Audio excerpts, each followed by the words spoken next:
Russia says its air defenses intercepted more than 100 Ukrainian drones overnight, what officials are calling one of the biggest aerial attacks on Russian territory since the full scale war began in 2022.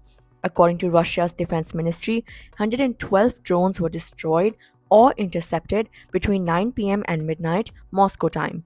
Of these, 59 were taken down over the Bryansk region, which borders Ukraine.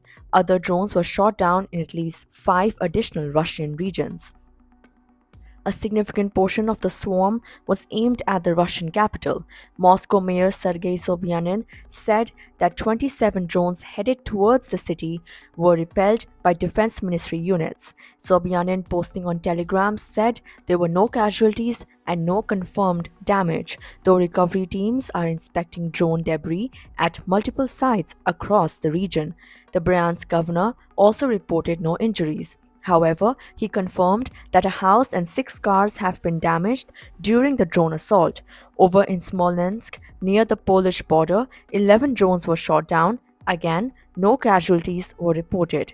This isn't the first time Ukraine has sent drones deep into Russian territory. Similar drone waves targeting Moscow and nearby cities were seen last week, and these recent attacks mark an intensification of long range operations far beyond the battlefield. But the conflict is very much a two-way street. Ukraine itself has been enduring a relentless barrage of Russian drone strikes.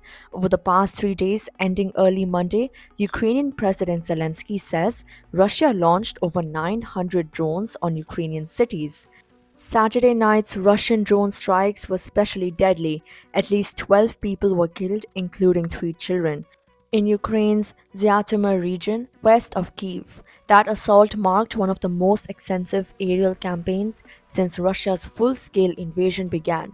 As both sides ramp up the use of drones, whether for defense or retaliation, the airspace over Eastern Europe is increasingly becoming a battleground. With each new wave of attacks, the cost of this war continues to rise, not just on the front lines, but deep inside civilian regions on both sides of the border. Stay tuned for more latest developments.